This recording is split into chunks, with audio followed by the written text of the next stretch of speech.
Tragedi memilukan dari dunia pelayaran pernah terjadi di Indonesia. Tepatnya adalah peristiwa tenggelamnya kapal Tampomas II.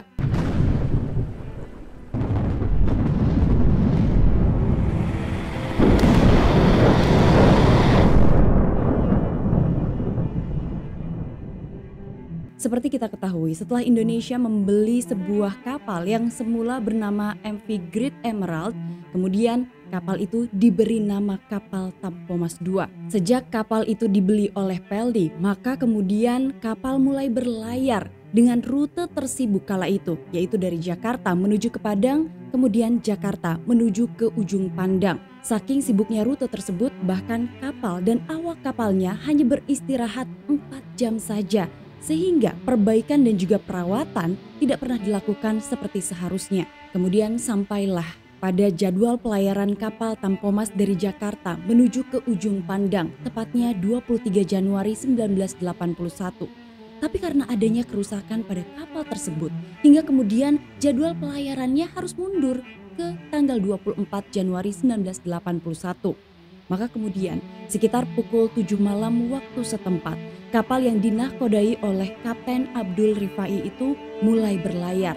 Jika sesuai dengan jadwal yang seharusnya, kapal tersebut akan tiba di ujung Pandang pada pukul 10 pagi waktu Indonesia Barat, tanggal 26 Januari. Di dalam kapal besar itu terdaftar 154 penumpang dan 82 ABK atau anak buah kapal. Kemudian beberapa sumber menyebutkan bahwa di dalam kapal itu ada sekitar 300-an penumpang gelap. Bukan hanya membawa penumpang, tapi di dalam kapal Roro itu juga membawa 191 mobil dan 200 motor. Dan dijadwalkan di kapal mewah tersebut akan diadakan sebuah show. Tanggal 24 Januari malam hari kapal itu berlayar dengan normal.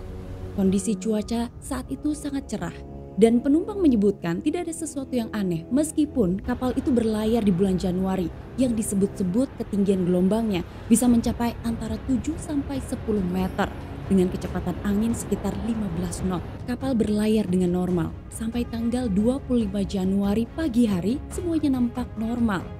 Waktu berganti hingga sampailah di jam 7 malam waktu Indonesia Barat. Ketika itu tiba-tiba saja terjadi badai yang sangat besar sehingga kemudian mesin dari kapal itu mengalami kerusakan dan adanya kebocoran bahan bakar. Mengutip salah satu sumber, disebutkan salah satu awak kapal bernama Endang Waryana nyaris terlelap saat ia tiduran di sebuah truk yang terparkir di dek kendaraan. Sebagai juru mesin dari kapal Tampomas II, pada saat itu tugasnya telah selesai. Tapi tiba-tiba saja Endang mencium bau sesuatu yang terbakar dan ia juga merasa hawa di ruangan itu mulai memanas. Ketika ia membuka matanya, ia melihat kobaran api yang mulai menyala. Jaraknya hanya sekitar 20 meter dari tempatnya beristirahat. Ia segera langsung melaporkan hal itu kepada beberapa awak kapal lainnya dan ia juga berusaha untuk memadamkan api tersebut. Tapi naas, tabung pemadam kebakaran yang ia bawa dan hendak ia semprotkan ternyata hanya berisikan angin. Sehingga pada saat itu yang dilakukan ia terus memberitahu awak kapal lainnya sambil mencari selang air. Namun naasnya pada saat itu api sudah berkobar dan mulai membesar. Asap mulai memenuhi ruangan sehingga upayanya sia-sia. Ketika itu asap sudah tidak bisa lagi dikendalikan. Endang melaporkan peristiwa itu terjadi sekitar pukul 10 malam waktu Indonesia Barat. Lain halnya, salah satu sumber menyebutkan seorang mu'alim bernama Ernest Marting mengetahui pertama kali terjadinya kebakaran. Nah, dari laporan awal itu, ABK yang memberikan informasi menyebutkan kemungkinan asap itu berasal dari puntung rokok yang dikeluarkan dari ventilasi udara. Namun pada saat awak kapal sudah mengetahui terjadinya kebakaran, mereka belum memberitahukan para penumpang. Sementara Kapten Abdul Rifai yang sudah mendapatkan informasi mengenai kebakaran yang terjadi di kapal langsung memerintahkan agar api yang berkobar segera dipadamkan. Tapi apa daya, api yang saat itu sudah berkobar tidak bisa lagi dipadamkan. Di salah satu bagian kapal Tampomas, beberapa awak kapal sudah tahu terjadinya kebakaran. Tapi di tempat lain, para penumpang tidak pernah mengetahui apa yang sebenarnya terjadi. Bahkan saat itu, para penumpang masih asik menikmati show. Beberapa di antaranya asik menikmati makan malamnya di restoran dan sebagian lagi sudah berada di kabin mereka masing-masing untuk beristirahat. Beberapa saat setelahnya terdengar pekikan, "Api! Api!" Dan sampai saat itu para penumpang juga masih belum tahu apa yang terjadi pada pelayaran Tampomas II. Situasi yang tenang tiba-tiba saja berubah ketika semua penumpang mendengar pengumuman bahwa mereka harus menggunakan pelampung. Maka sejak saat itu penumpang mulai khawatir. Mereka bertanya-tanya apa yang terjadi pada pelayaran Tampomas II. Para penumpang mulai berlarian, mereka mulai berebutan rompi keselamatan. Dan dari salah satu kesaksian penumpang disebutkan saat itu lantai kayu dari kapal Tampomas II mulai memanas. Sudah banyak penumpang yang mulai tahu bahwa kapal Tampomas II terbakar. Tapi saat itu kapal masih berlayar dengan kecepatan 15 knot. Saat itu untuk antisipasi, kapten memerintahkan ABK-nya untuk mematikan mesin. Karena saat itu kapten khawatir kebakaran akan menjalar ke mesin kapal. Tapi yang terjadi justru penerangan di dalam kapal itu menjadi mati. Kapal menjadi gelap dan kepanikan penumpang terus terjadi. Mereka semakin panik lagi. Saking paniknya para penumpang yang ada di kapal itu, beberapa nekat untuk terjun dari atas kapal. Mereka inilah yang kemudian dinyatakan sebagai penumpang yang tidak selamat. Setelah mendapatkan laporan dari ABK-nya, Kapten Abdul Rifai tahu bahwa api tidak bisa untuk dipadamkan lagi. Maka ia memerintahkan awak kapalnya untuk menyalakan kembali mesin kapal yang telah dimatikan. Namun naas, hanya beberapa saat setelah mesin kapal itu dinyalakan, tiba-tiba saja terdengar sebuah ledakan yang sangat besar. Ledakan itu diduga berasal dari bagian dek kendaraan, di mana sepertinya api mulai terkena bahan bakar dari mobil dan motor yang terparkir di sana. Dalam situasi yang sangat sulit itu justru terdengar kabar adanya konflik antara Kapten Abdul Rifai dengan Markonis yang bernama Odang Kusdinar. Saat itu sang Markonis meminta izin kepada kapten untuk memberikan atau mengirim sinyal darurat. Tapi ternyata pernyataan dari Markonis itu ditolak oleh kapten. Kapten menganggap bahwa jika sinyal darurat dikirim, maka bisa membuat panik seluruh pelayaran di dunia. Sebagai gantinya, Kapten meminta agar api segera dipadamkan.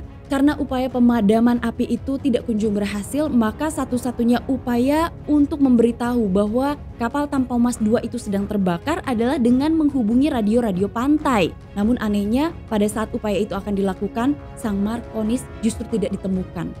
Dugaannya adalah ia sedang berupaya untuk menyelamatkan dirinya sendiri. Sebagai jalan terakhir untuk memberitahu bahwa kapal Tampomas II ini sedang mengalami kondisi darurat, akhirnya Kapten Abdul Rifai menembakkan flare.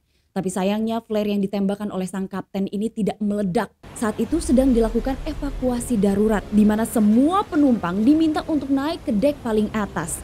Tapi kondisi saat itu benar-benar kacau karena banyak penumpang yang berteriak, banyak penumpang juga yang lari ke sana kemari. Dan hal yang paling memilukan adalah pada saat evakuasi darurat itu dilakukan dengan tujuan penumpang naik ke dek paling atas, yang terjadi justru mereka semakin panik karena hanya terdapat satu pintu saja untuk mencapai dek paling atas. Ketika situasi sangat kacau, salah seorang penumpang berseru dari haluan agar kru yang berada di bagian dek paling atas mengumandangkan azan untuk meredakan ombak dan angin seperti kebiasaan nelayan Bugis. Tapi yang terdengar justru saat itu adalah suara takbir. Gelapnya malam dan kondisi cuaca yang mengerikan menjadi satu-satunya pemandangan yang dapat dilihat oleh penumpang Tampomas II. Jilatan api dari bagian bawah kapal menjadikan besi-besi pegangan dan lantai kapal panas membara. Listrik yang padam, api yang tidak terkendali dan sekoci yang diperebutkan banyak penumpang menambah runyam karena angin kencang membesarkan kobaran api dan ombak besar menghantam kapal dari berbagai sisi. Kondisi saat itu semakin menyedihkan dan memilukan. Tidak ada makanan dan minuman yang didapatkan oleh penumpang. Rasa lapar dan haus serta mereka harus berjuang untuk menyelamatkan diri mereka. Tapi naasnya, setelah para penumpang ini menuju ke dek paling atas, mereka bingung mereka harus kemana dan apa yang harus dilakukan. Karena saat itu tidak ada awak kapal yang mengarahkan kemana mereka harus pergi. Justru yang dilihat oleh para penumpang adalah upaya dari ABK untuk menurunkan sekoci-sekoci, dan sekoci itu justru diisi oleh mereka sendiri, bukan diisi oleh para penumpang. KMP Tampomas memiliki 6 sekoci dan masing-masing sekoci ini harusnya terisi 50 orang. Tapi faktanya hanya satu yang akhirnya dapat diturunkan. Di antara awak kapal yang sedang berusaha untuk menurunkan sekoci, lain halnya dengan sang kapten. Kapten bersama sejumlah ABK menginspeksi seluruh kapal, mencari jenazah penumpang yang hangus di antara runtuhan dek untuk dikubur di laut tanpa persemayaman. Entah beruntung atau memang karena takdir Tuhan. Keesokan harinya, jam 6:15, sebuah kapal tiba-tiba saja melintas. Pagi itu, kapal KM Sangihe melintas dengan tujuan berlayar dari Parepare menuju ke Surabaya. Saat itu kapal melintas dengan kecepatan 10 knots dalam kondisi mesin yang rusak. Kemudian salah seorang awak kapalnya bernama J. Bilalu melihat adanya kepulan asap. Saat itu ia masih menduga kepulan asap itu berasal dari kilang minyak Pertamina. Ia melapor kepada kapten bahwa adanya kepulan asap.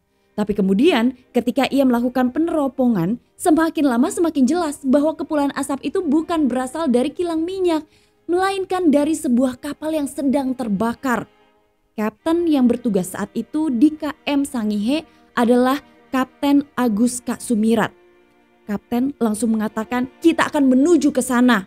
Semakin lama, J. Bilalu itu semakin jelas melihat kapal yang dilihatnya bernama Tampomas II. Setelah mengetahui sebuah kapal sedang menuju ke arah Tampomas II, awak kapal dari Tampomas II yang bernama Hadi Wiono bergegas mencari cermin untuk memantulkan cahaya matahari ke KM Sangihe sebagai sinyal minta tolong. Ketika awak kapal Sangihe sudah memastikan bahwa Tampomas memang sedang dalam kondisi darurat, maka kemudian seorang markonis dari kapal Sangihe bernama Abu Bakar diperintahkan untuk memberitahu radio pantai mana saja yang bisa dijangkau. 3 menit kemudian akhirnya KM Sangihe bisa menghubungi radio pantai di Jakarta. Markonis itu memberitahukan kondisi darurat yang dialami Tampomas II.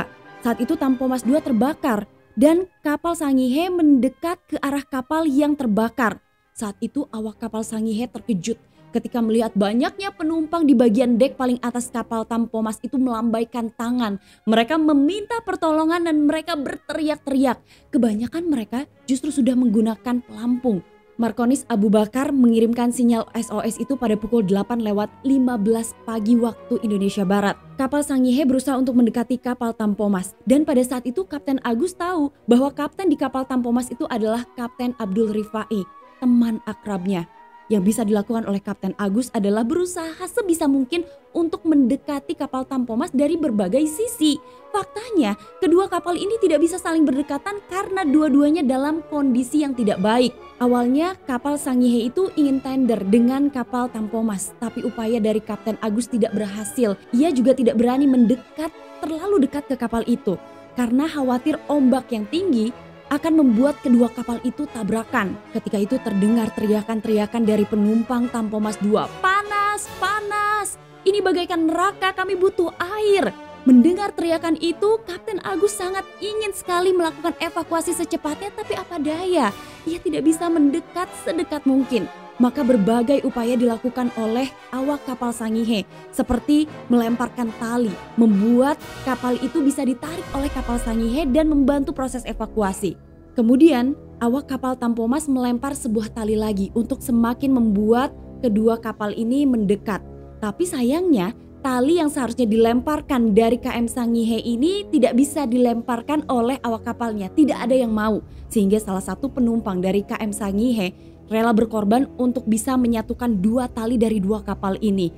Dan ketika penumpang itu tiba di kapal Tampomas, begitu terkejutnya penumpang ini karena ia melihat adanya 20 jenazah di anjungan kapal dalam kondisi terbakar. Bukan hanya mencoba untuk menolong Tampomas dengan menggunakan tali, tapi KM Sangihe juga mencoba untuk menurunkan skoci. Kapal ini memiliki 4 skoci, namun karena kerusakan yang terjadi di kapal tersebut, maka hanya 2 skoci yang bisa turun. Namun naasnya salah satunya hanyut sehingga hanya 1 skoci yang bisa digunakan. Sekitar 158 orang dari KMP Tampomas bisa diselamatkan dengan menggunakan skoci. Tapi pertolongan dengan menggunakan skoci dihentikan saat ombak kembali mengamuk dan kabut mulai menebal. Gerimis yang turun pada pukul 4 cukup mendinginkan suasana.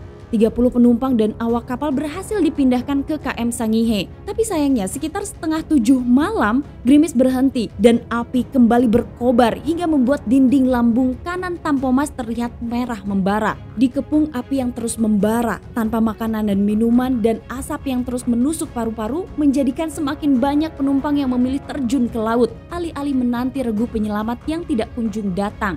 Mereka hanya ingin segera tiba di KM Sangihe. Saat awak kapal Tampomas lain berusaha bergantian mencari skoci yang masih kosong, Nahkoda Abdul Rifai tegas memilih tinggal di kapalnya. Ketika proses evakuasi yang dilakukan oleh KM Sangihe sedang dilakukan, pada saat itu ABK kapal Tampomas mengajak kapten untuk segera dievakuasi. Tapi saat itu Kapten Abdul Rifai menolak. Ia justru meminta awak kapalnya untuk menyampaikan pesan kepada Kapten Agus. Isi pesannya adalah tolong kirimi air dan makanan karena saya akan tetap berada di sini sampai detik terakhir. Tapi isi pesan itu tidak bisa dilaksanakan oleh Kapten Agus karena situasinya yang tidak memungkinkan. Kedua kapal itu akhirnya terus saling berjauhan dan semakin saling berjauhannya kedua kapal terdengar suara kecaman dari penumpang yang belum bisa diselamatkan. Saat senja datang, jarak antara dua kapal mencapai 1.300 meter dan beberapa jam kemudian kapal-kapal lain mulai tiba. Saat itu banyak penumpang yang mulai dievakuasi diangkat ke beberapa kapal termasuk jenazah-jenazah di kapal Tampomas II. Bukan hanya kapal-kapal, tapi upaya penyelamatan juga dilakukan dengan menggunakan pesawat Albatros dari Skadron Udara 5 TNI Angkatan Udara. Pada saat itu pesawat dikerahkan karena kondisi cuaca buruk menyelimuti perairan di sekitar. Kendati demikian, pesawat gagal mencapai lokasi Tampomas II karena kondisi cuaca yang buruk. Gelombang tinggi mencapai 7-10 meter. Pada saat itu angin kencang disertai hujan yang lebat. Kabut tebal juga menyelimuti udara sehingga pesawat kesulitan menemukan lokasi Tampomas II meskipun sudah terbang rendah antara 350-500 kaki di atas permukaan air. Semua kapal yang menyelamatkan Tampomas II menantikan datangnya pagi untuk melanjutkan proses pemindahan penumpang, hidup ataupun mati. Barulah sekitar pukul 4:20 waktu Indonesia Barat, fajar menyingsing. Hari Senin tanggal 27 Januari 1981. Sekitar pukul 12, tiba-tiba saja semua orang dikagetkan dengan bunyi ledakan yang sangat besar dari arah bagian belakang kapal. Ledakan itu diduga berasal dari tabung LPG yang digunakan untuk dapur kapal hingga menjebol pintu roll-on roll-off di bagian belakang, tempat keluar masuk kendaraan. Keadaan kapal saat itu sudah ringsek. Jutaan kubik air mulai masuk ke dalam kapal Tampomas II yang akhirnya membuat kapal mulai miring.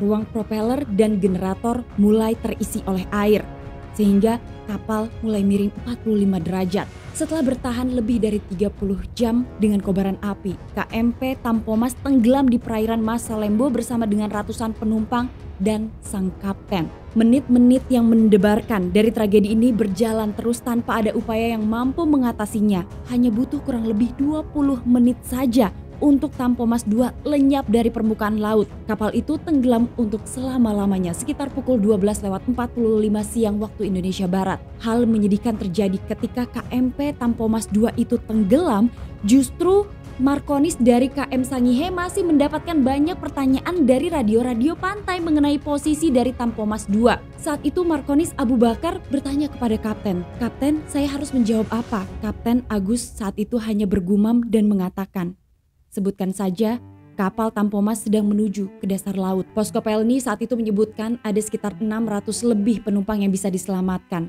Namun sisanya hilang atau meninggal dunia. Dan dari data itulah diketahui ada sekitar 300 penumpang gelap.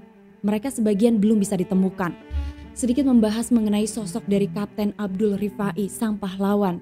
Ia lahir pada tahun 1936, mengawali karirnya dari PT Pelni di tahun 1959. Ia dikenal sebagai sosok yang berpengalaman. Bahkan pada saat tenggelamnya kapal Tampomas, ia disebut-sebut sangat tenang. Kapten yang pada saat itu berusia 44 tahun sempat berkata pada saat proses evakuasi, "Buat apa saya turun sementara banyak penumpang yang tidak selamat?" Ia juga masih sibuk terlihat membagikan pelampung kepada para penumpang untuk dievakuasi. Setelah itu, pada saat kapal mulai tenggelam, kapten masih berada di anjungan, berpegangan di jendela lalu melambaikan tangannya. Ia memenuhi janjinya untuk menjadi orang terakhir yang berada di kapal saat terjadinya bencana.